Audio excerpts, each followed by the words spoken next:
Hi there, and welcome back to Out There, a Cryptid podcast. I'm your host, Josh. On the 13th of each month, I come out with a new episode focused on a cryptid that I find super fascinating and weird. And if you still don't know what a cryptid is, it is defined as an animal that has been claimed to exist but never proven to exist. Cryptids don't have to be supernatural or mythical beings, although many of them are. Some cryptids have actually become documented animals. Make sure you go and follow the podcast on Instagram at Out There Cryptids and check out the posts I make for each episode and maybe send some suggestions you'd like to hear. We've created a Discord server dedicated to all things out there, podcasts of the unknown. This is where fans like you can come together, share your thoughts, and dive deep into the unknown. From discussing the latest episodes to suggesting future episodes, this is your space to connect, explore, and expand your horizons. So come join us as we venture into the captivating world of the Out There shows, where the extraordinary awaits. Today's episode is about a creature with a form that defies nature's grace, its elongated limbs and glowing eyes roaming through the forest. A creature with eerie antlers and a ghostly fur coat, prowling silently in the darkness. This month, we are talking about the knot deer. Let's dive in. The Appalachian Mountains are a range of mountains that stretch from central Alabama all the way up to Newfoundland in Canada, and they are some of the oldest recorded mountains in the world, dating back to about 1.1 billion years old. That's older than dinosaurs. Because they have been around so long, they have a long history of folklore tales and are generally regarded as one of the most cryptid-rich areas in all of the US, being home to cryptids we have covered already like hellhounds, the goatmen, and even the Ohio grassman. But there is one cryptid that isn't as well known as the others, one that is described as being an animal that is very similar in characteristics to a deer, but is not a deer, hence the name. The knot deer is described as an animal that looks like a deer from a distance, but once you look at it for long enough or get close, there seems to be something off about it. It is said to have black and brown fur and be larger than a normal deer with longer than normal limbs that some have said could be double jointed or have additional joints, and a chest that is very barrel like. Its most defining feature, however, is that knot deers don't have their eyes on the sides of their heads like normal deers, but rather in the front, like a predator. This is typically the first thing that is noticed as off, and some accounts have even said they have had multiple extra eyes, but this isn't very common. Another outlying feature, not in normal accounts, is some describing the head as more bovine in nature than that of a regular deer. Now, these creatures are said to not be afraid of humans and will actually actively approach them, and those who encounter them state a kind of uneasy feeling overcomes them while in their presence, as it seems there is a sense of intelligence or emotion coming from the creature. Despite the general unease, the creature is only known to attack if provoked, like in the situation of someone trying to scare it off. In that kind of a situation, the creature is typically seen to raise up on its hind legs and walk with jerking and contorted motions in order to intimidate or in an attempt to pressure an individual that has climbed up a tree or large ledge in hopes to escape. The first recorded sighting comes from central Texas in 2012. A woman reported seeing a deer-like creature with elongated legs and a twisted body shape near her property. She described feeling uneasy and claimed that the animal did not behave like a typical deer. Then, just 2 years later, another sighting came from all the way across the globe. 2014, New Zealand. In the heart of New Zealand's untamed wilderness, a group of intrepid campers stumbled upon a chilling creature. As the sun dipped below the horizon, a figure emerged from the twilight. It formed, resembling that of a deer, but twisted and malformed as if plucked from a nightmare and given life. Its eyes glowing with an otherworldly light, staring at the campers with an unnerving intensity. At first they dismiss it as a trick of the light, a play of shadows and imagination fueled by the wilds around them. Yet, as the creature drew closer, its silhouette contorted in unnatural ways, defying the logic of nature. The campers huddled together, and then, as suddenly as it appeared, the creature vanished into the night, leaving behind a lingering aura of dread and uncertainty. The campers, shaken to their core, questioned the reality of what they had witnessed.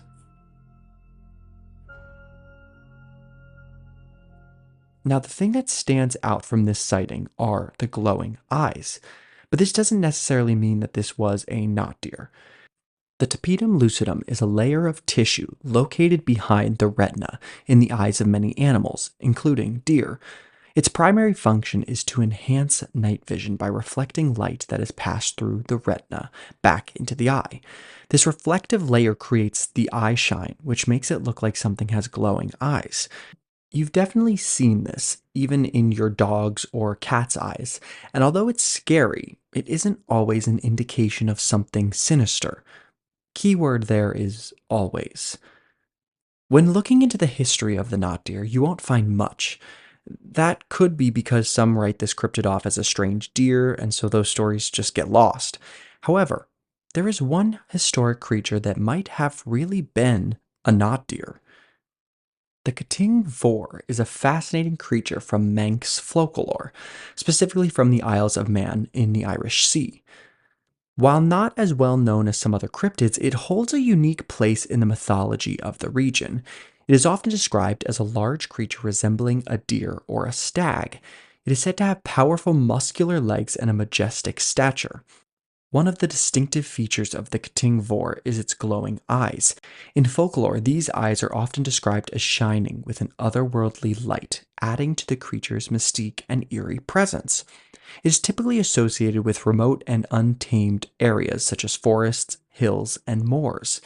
It is said to roam these wilderness areas, sometimes approaching travelers or those venturing into the countryside. Like many cryptids and mythical creatures, the Cting Vor carries symbolic significance in folklore. It is often seen as a guardian of the natural world, embodying the untamed and mysterious aspects of nature that lie beyond human civilization. Sightings of the Cting Vor are rare and primarily confined to folklore, so sadly, we don't have any specific tales. But back to the timeline. The next reported sighting occurred in 2016, back along the Appalachian Mountain Range in Ohio. A group of hunters claimed to have encountered a deer with unnaturally long limbs and a strange gait while out in the woods. They stated that the creature seemed to vanish into thin air after a few moments.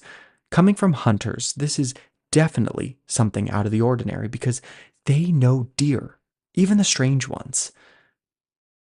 Then, in Nova Scotia, Canada, in 2019, a couple driving through a remote area reported seeing a deer like animal that appeared to be wrong in its proportions.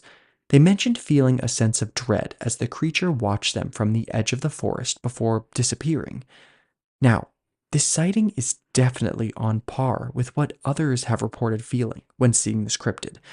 The sense of unease has become a staple with most of these sightings. Humans have a natural tendency to fear the unknown or unfamiliar. This instinct likely evolved as a survival mechanism to protect early humans from potential dangers in their environment. When faced with something outside of our usual experiences, our brains may interpret it as a potential threat, triggering feelings of unease or fear. Evolutionary psychology suggests that humans are predisposed to fear certain things based on evolutionary history. For example, fear of predators, darkness, and unexpected movements may be deeply ingrained in our psyche as a result of our ancestors' experiences in dangerous environments. Fear is a powerful survival instinct that promotes us to assess potential threats and take appropriate action. When confronted with something unusual or out of the ordinary, our brains may automatically perceive it as a potential danger, triggering a fear response to prepare us for a potential harm. We do have something very special and cool for this episode, a listener sighting of this very cryptid. The sighting was sent in by dude.hippie on Instagram. Okay, so for some background info, I live in a pretty rural part of Pennsylvania. There is a pretty large forest behind my house. People go there to hunt and hike all the time, and there is also a field directly across the street from my place. This happened 2 summers ago. It was about 5 p.m., and I was taking my garbage out to the end of the street for pickup. I noticed that there was a small herd of deer in the field across from my house, one of which had a small baby, so I decided to watch them for a little bit. After a few minutes of watching them, I noticed that there was this one deer on the outskirts of the herd, and it seemed like the rest of the deer were avoiding it, especially the one with the baby, which I thought was a little odd. The deer on the outside of the herd caught my attention, though. It looked like if someone who had never seen a deer before had had someone describe one to them and drew a deer off of that description, if that makes any sense. It just looked off, not like how a normal deer should look. After about 15 minutes of watching the deer, I went back inside and went about my day. I decided that I would keep coming outside and watching the deer for the rest of the week. This was on a Sunday, and every day they came back, and every day that one deer stayed on the outskirts of the herd. Then, that Wednesday, I had noticed that the fawn wasn't with the rest of the deer, and neither was the weird-looking one. I figured that one or both of them got hit by a car or something. After that day, I didn't see them for the rest of the week. That Saturday, I was home alone and bored, so I figured I'd go on a hike in the forest. So I packed my bags and headed out. About 20 minutes into my hike, I got punched in the face with the smell of decay. I figured that someone's dog or fox killed a squirrel or something and kept hiking along the trail. But it seemed like the further down the trail I went, the stronger the smell got, until I came across the source. The body of the baby deer was laying in the middle of the trail with its backside facing me. As I walked past it, I glanced down and I about threw up. The baby deer had its chest ripped open and all of its organs were gone, and so were both its eyes and its tongue. I couldn't stand the smell, so I turned to leave, and in the middle of the trail in front of me was that weird-looking deer. Now that I was closer, I could see that its head was way too big, and it was almost shaped more like a cow's head than a deer's, and its eyes were forward-facing. The thing had a very muscular chest and long legs. Its whole body was just super disproportionate, and it really freaked me out. I felt this fear in the pit of my stomach and took off in the other direction, and didn't stop running until I got home. I haven't been back in those woods since then, and honestly, don't ever plan to go there again. That's a spine-chilling experience. The way you described the odd deer gives me the creeps. The fact that it seemed to be avoided by the other deer, and then the discovery of the fawn adds such an eerie layer to the story. I would definitely never want to return to those woods again. But this deer is exactly. There is another first-hand account from the Reddit page Appalachia by a user named _Dotsies, in which they recount a terrifying encounter with one of these creatures, and it's quite a long one, so buckle up. I lived in Waynesboro, Virginia for about 5 years, less than 10 miles to the BRP North entrance, Skyline Drive South entrance. I used to take bike rides along SD all the time, and always kept a year-long membership. Only in the day though, just to frame the story. One night, was having a particularly hard time settling in for bed, so decided to start up the bike and ride up to the first overlook on Skyline, only about a mile inside the park. It was about 11 p.m. when I got up there, and pitch black. Killed the bike and got immediately uncomfortable. I'm not a guy that gets spooked in the dark. Truthfully, prefer the dark in most situations. You can see people before they see you. You are particularly invisible unless someone is looking for you, and find the natural privacy comforting. Not up there, though. It was a thick, oppressive dark, worse than anything experienced outside of a cave, and worse than any moonless night on the Appalachian Trail. I immediately got hinked out big time. There's nothing up there besides wildlife, reassured myself internally. Had my 44 mag revolver from when I lived and hiked in the Pacific Northwest, bear country and all that jazz, tucked into my CCW holster. So I knew I definitely outmatched anything that could be up there, two-legged snakes included. So, sat in the dark, leaning against the bike for a while and looking at the few lights could see in the valley below. Imagined about 10 minutes before physically felt the hair raise on the back of my neck. I only did 26 months in Iraq, but remembered the precise feeling. Someone was watching me. Something bad was coming. It was the same sensation I would get before IDF came in, or the shooting started somewhere nearby. I'm no psychic or whatever, but it's a common thing among vets with any time under their belt. Ask them about it. You can feel hateful eyes on you. The overlook was a sheer drop, or nearly so wasn't concerned about anything popping up in that direction. But the mountainside and thick, untamed woods were behind me. I started thinking about methed out dudes creeping the Appalachian Trail, bears, and like that. The AT is no stranger to random violence. Still, feeling creeped out, I took up a seat on the waist-high stone wall that marked the overlook edge, facing the woods. Again, I can't emphasize how dark it was, but Gris, you might say, why not turn on the bike and use the lights? At least it'll help you see what's close. True, but my bike is loud, and the last thing I wanted was attention.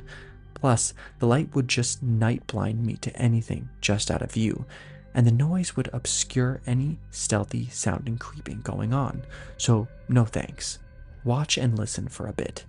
Sat in the dark for another 10 minutes or so, anxiety getting worse and worse. Heard a few things, but nothing out of the ordinary for a night in the woods. I decided to head on home since the feeling wasn't going away. Like said, I had a big bore on me, so anything playing games would be in for a powerful surprise if the games got stupid. Hopping onto my Suzuki, I started it up and rode off towards the gate. Now, anyone who lives in the country and rides a bike knows that wildlife is crazy active on roads that aren't traveled often at night. Being nighttime and technically closed, had to ride around the gate to get in, there were no other vehicles on the road at all. I hadn't seen a single other person since leaving Waynesboro proper.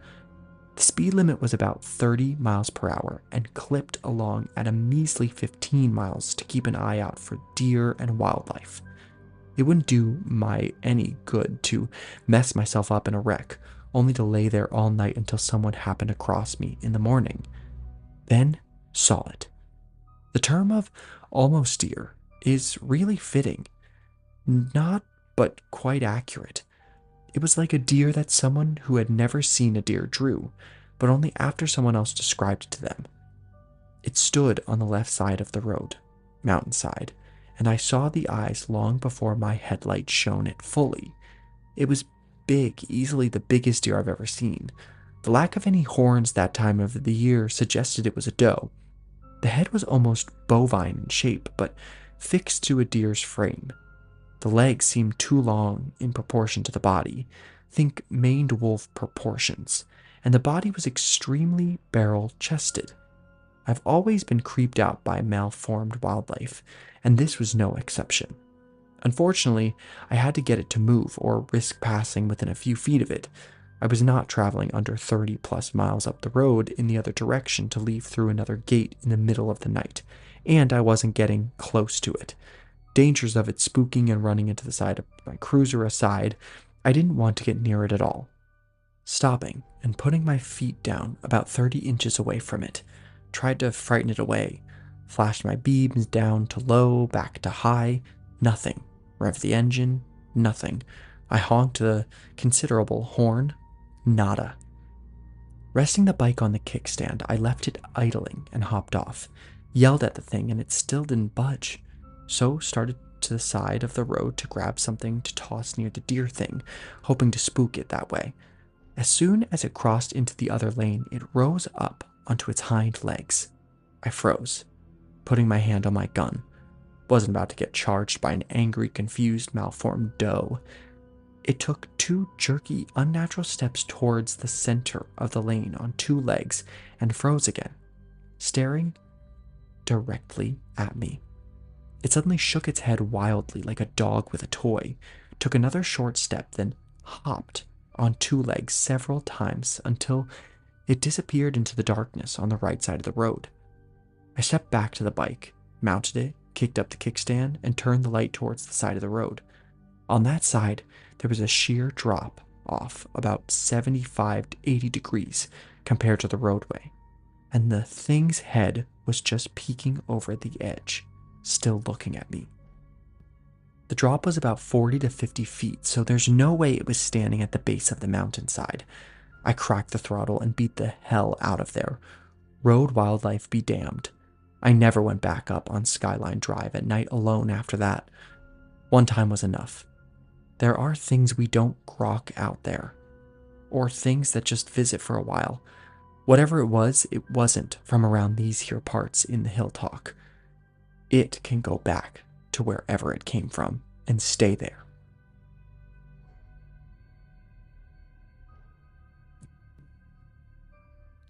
That is incredibly intense and unnerving. The oppressive darkness and the sense of being watched is so similar to what others have experienced. It must have been incredibly unsettling to encounter something so strange, especially in the middle of the night. The description of the almost deer creature is particularly eerie and is the reason this cryptid has its name. It's so close to being normal, but it is still just not right. It sounds like something out of a nightmare, with its unnatural movements and appearance. Such a wild story, and something I personally would never want to encounter.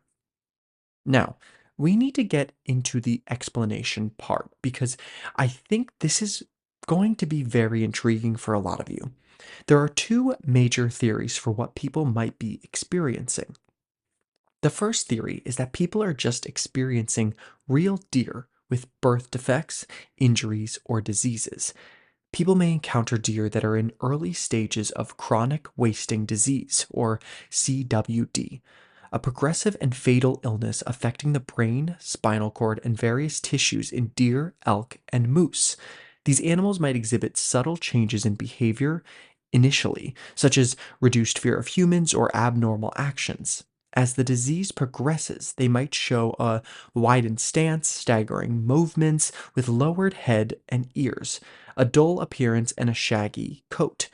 Additional symptoms include significant weight loss, lethargy, and various neurological issues. Some believe this disease could also be a possible explanation for modern day Wendigo sightings, given that the main symptoms seem to have a lot of similarities.